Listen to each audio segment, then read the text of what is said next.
માટે સાईं બાપા કહે પરમ સુખિયા હંમેશા રહેવું હોય તો મન કહે એમ નહીં કરવાનું. ગુરુની શું આજ્ઞા છે, શું આદેશ છે, હંમેશા આ ઉપર દ્રષ્ટિ રાખી મનના સંકલ્પને મૂકી દેવાના, દબાવવાના. પણ મન કહે તેમ ક્યારે કરવાનું નહીં. સુખિયા રહેવું હોય તો જે સ્વામી બાપા આપણને મળ્યા છે ને એવા બંધુ, એવા ગુરુ કોઈને મળ્યા નથી.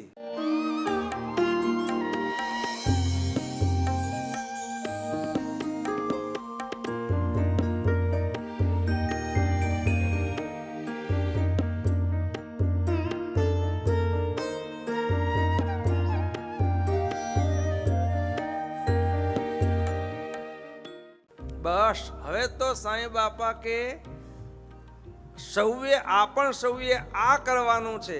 મનમુખી મટી ગુરુમુખી થવાનું છે. આખો સંસાર બધા જ મનમુખી વર્તે છે. હો, વિચાર કરજો. બધા આપણને આટલું આ 3.5 મનની કાયા છે ને, મન સંકલ્પ કરાવે ને તો અહીંથી ઉઠાઈને લઈ જાય ને. આખો સંસાર બધા પોતાના મન નચાવે એમ નાચે છે. સાईं બાપા કહે છે જેને સદેહ આ લોકમાં રહ્યા તકા પણ પરમ સુખિયા થવું હોય ને એને આ મન કહે એમ નહીં કરવાનું. કારણ કે મન તો એવું છે, ઘડીકમાં ડુંગર ઉપર ચડાવે, ઘડીકમાં સાईं બાપા કે ઘાસ વઢાવે.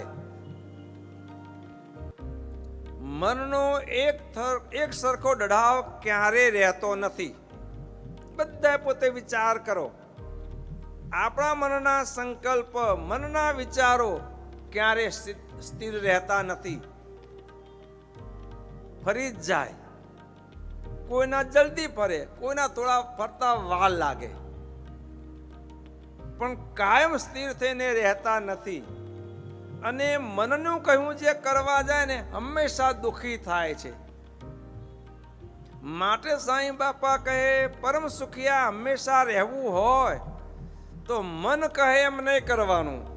ગુરુની આજ્ઞા શું છે? આપણા ગુરુદેવ સાईं બાપાએ શું આજ્ઞા કરી છે એને વળગી રહેવાનું.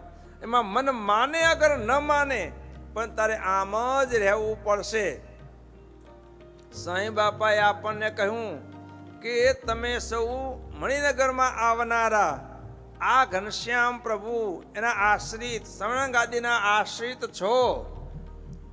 દેહ પર્યંત એના આશ્રિત રહેજો અને હંમેશા આ ગાદીથી મળતા આદેશને જીવનમાં ઉતારજો. પછી આપણું મન ગમે તેમ કહે, ના ભાઈ સાईं બાપાની શું આજ્ઞા છે એ પ્રમાણે ચાલવાનું. ગુરુની શું આજ્ઞા છે, શું આદેશ છે, હંમેશા આ ઉપર દ્રષ્ટિ રાખી મનના સંકલ્પને મૂકી દેવાના, દબાવવાના.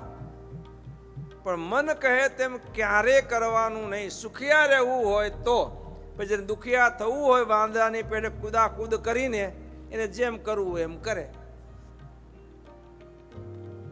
સાईं બાપા કે રામ નામનું વાહન બનાવ્યું, મહી બેસાડ્યું, રાખ અધવત જઈને કૂદી પડે, એમાં રામનો શું વાંક?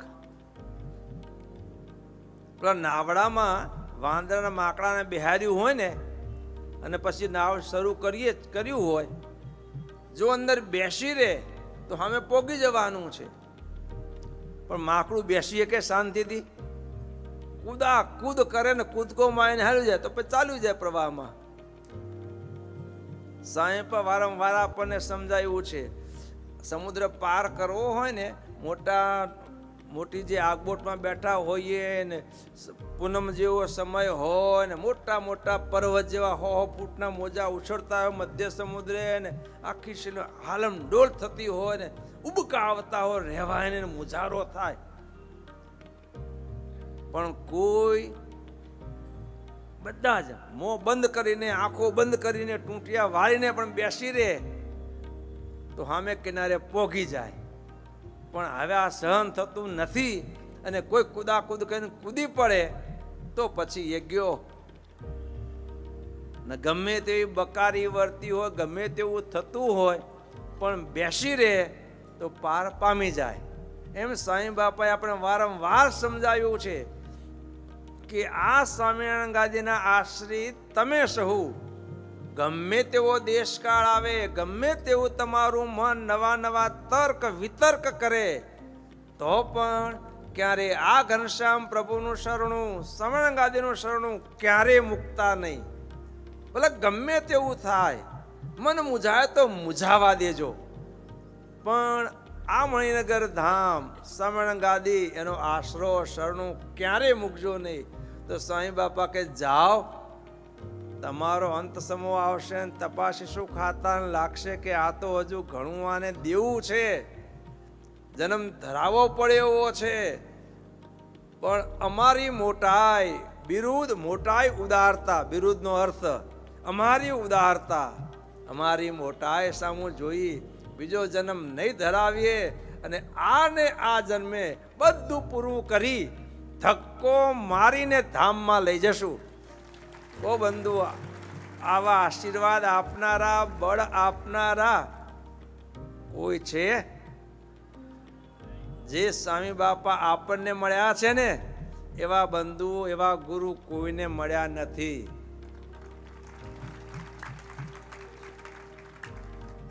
માટે સાંઈ બાપા કે સુખિયા થવું હોય તો મનમુખી મટી જવું.